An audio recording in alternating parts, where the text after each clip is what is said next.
બીજા દિવસે પોતાની ચાંચમાં 2 દાડમના દાણા ભરાવીને તે વૈદ્ય પાસે જાય છે. દાડમના દાણા જોતાં જ વાહ નિમ્મી, તે તો કમાલ કરી દીધી. હવે તારા બચ્ચાઓનો ઈલાજ થઈ શકે છે. ચાલ, હું તારા બચ્ચાઓને જઈને જોઉં છું. બંને માળામાં આવે છે. વૈદ્ય બચ્ચાઓને દવા આપે છે. નિમ્મી વૈદ્યને માળામાં જ દાણા આપે છે. દાણા જોઈને ઘુવડ કહે છે, અરે, તારી પાસે દાડમના આટલા બધા દાણા કેવી રીતે આવ્યા? નિમ્મી ગઈ રાત્રે બનેલી યમરાજ સાથેની વાત જણાવે છે.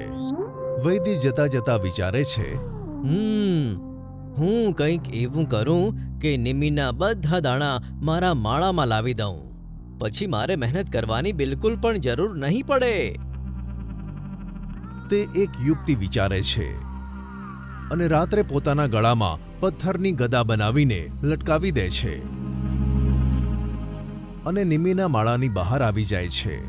નિમ્મી, બહાર આવ. તમે કોણ છો? આજો યમની ગદા. હું યમદૂત છું અને તેમના કહેવાથી જ હું આવ્યો છું. યમરાજનો આદેશ છે કે તેમણે તને જે દાડમના દાણા આપ્યા હતા તે પાછા આપી દે. ઠીક છે, જે ભગવાનનું છે એ ભગવાન પાસે જશે. મારા બચ્ચાઓ તો હવે સ્વસ્થ થઈ ગયા છે.